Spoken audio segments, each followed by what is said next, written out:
Si des universités comme la nôtre donc veulent continuer à exister, à être respectées, parce que c'est aussi de ça dont il est question, du respect de nos disciplines, du respect de nos enseignants-chercheurs, de ce qu'ils sont capables d'apporter, nous devons impérativement passer par ce type de réponse à des appels à projets nationaux ou internationaux.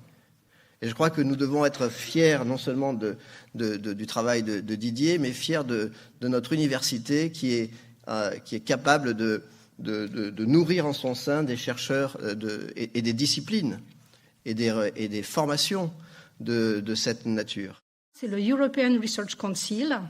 Ce sont des personnes qui, en 2007, ont souhaité avoir tout un volant scientifique et tout un volant de financement de la recherche européenne qui soit géré par des scientifiques, pour des scientifiques et avec des évaluations, avec un regard vraiment scientifique. Donc, ce sont des projets qui sont tournés vers l'excellence scientifique, tant en termes de ce qu'on appelle le PI. Le PI, c'est le Principal Investigator. Ce sont des projets qui tournent autour d'une personne qui porte une idée. C'est donc, comme je disais tout à l'heure, entre 1,5 million et 2,5 millions € pour 5 ans. Ça donne donc énormément de liberté à la personne, de liberté pour faire ce qu'elle a envie de faire. Ça permet de construire une équipe, ça permet de créer un réseau, parce que ça, forcément, la science que l'on fait permet de rentrer en communication avec beaucoup d'autres gens. C'est qu'est-ce que Puppet Plays?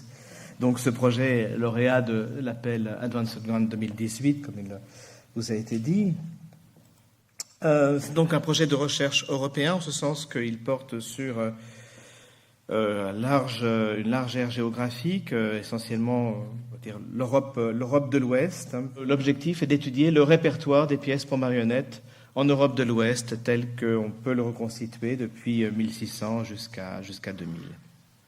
Ce projet de recherche, j'ai beaucoup tenu à ce qu'il ne soit pas uniquement pensé depuis le milieu de la recherche, mais qu'il associe un grand nombre de partenaires et de partenaires culturels, de partenaires artistiques.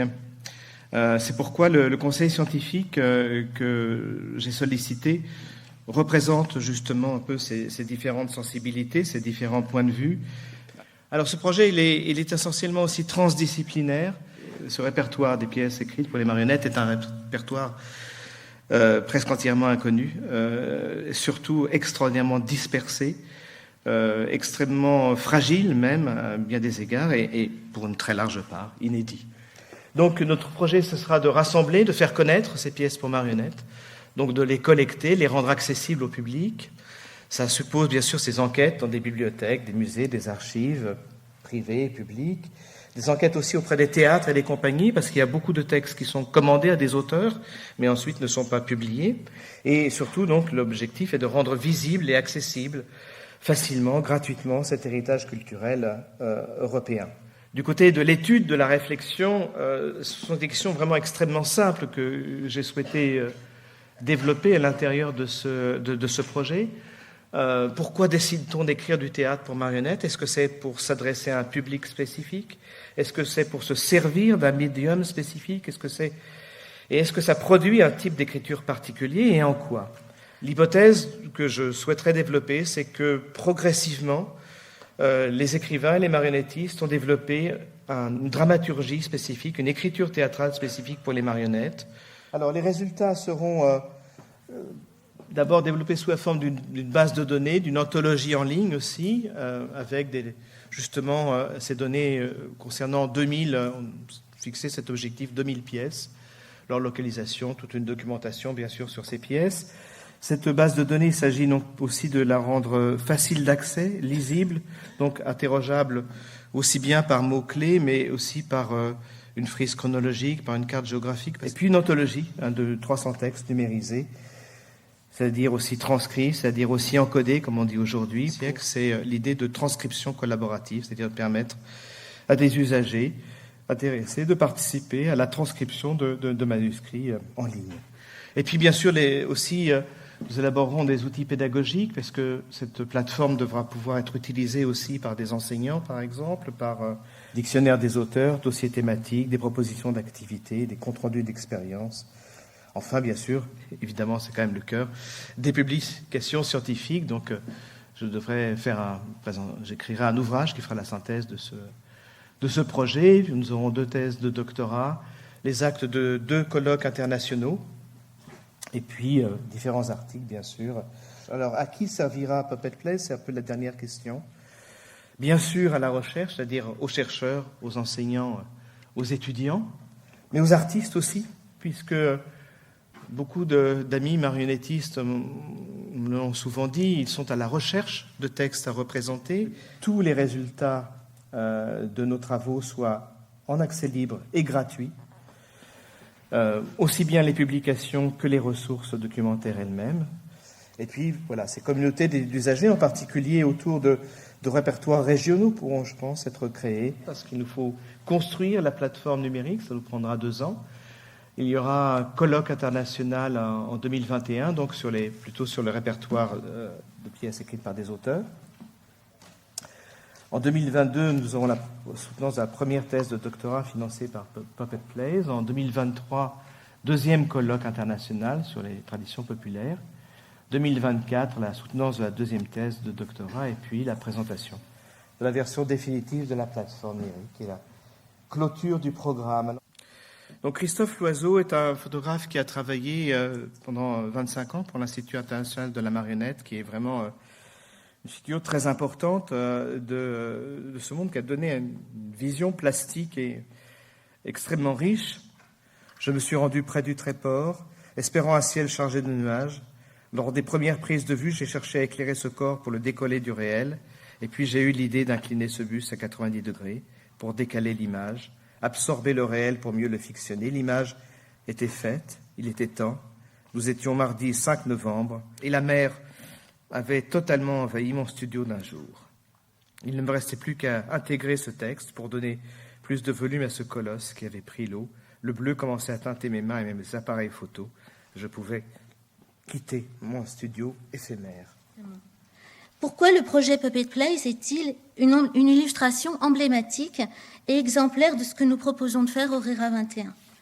D'abord parce qu'il veut transcender les frontières entre culture légitime et culture populaire, between high and popular culture, comme le disait Didier Plassard dans les premières lignes du projet déposé. Un médium comme la marionnette n'a pas un usage, mais de multiples usages, n'a pas un circuit de diffusion, mais de multiples circuits de diffusion, n'a pas un public, mais des publics. Les marionnettes nous permettent donc de repenser toutes les formules catégoriques. Art mineur, culture populaire, paraculture, pratique d'amateurs, que notre paysage contemporain, culturel contemporain, interroge aussi beaucoup. Au RERA 21, nous essayons donc de croiser les programmes et les projets, de conjuguer nos talents et nos périphéries.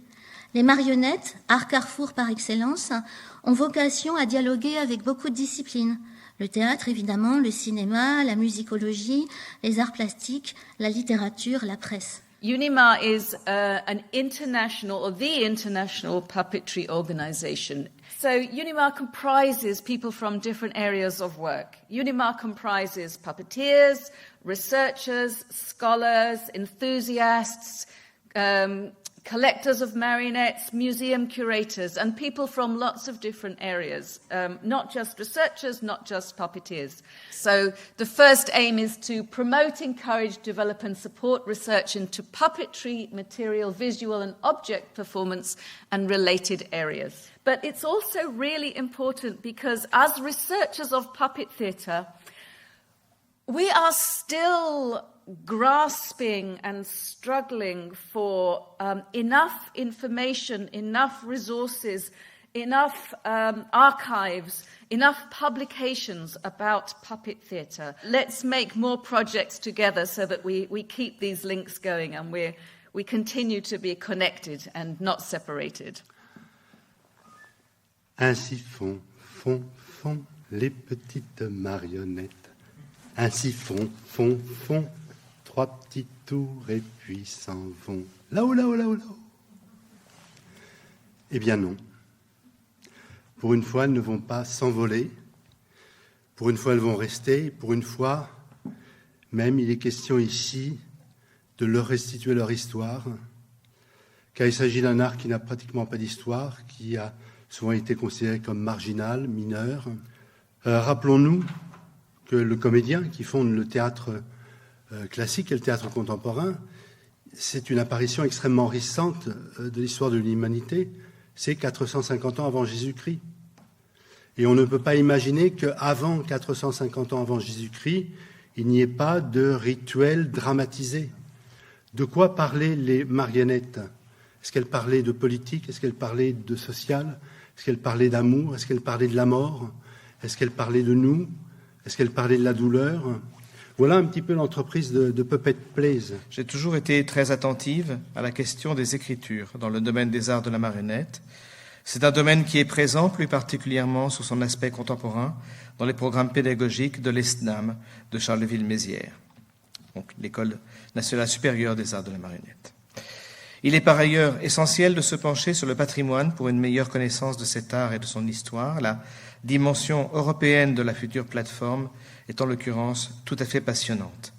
Le programme de recherche porté par Didier Plassard, avec l'énergie et la volonté qu'on lui connaît, va permettre de rassembler un corpus européen aujourd'hui dispersé, souvent mal ou peu identifié, et ainsi en faciliter l'accès à travers une plateforme Internet.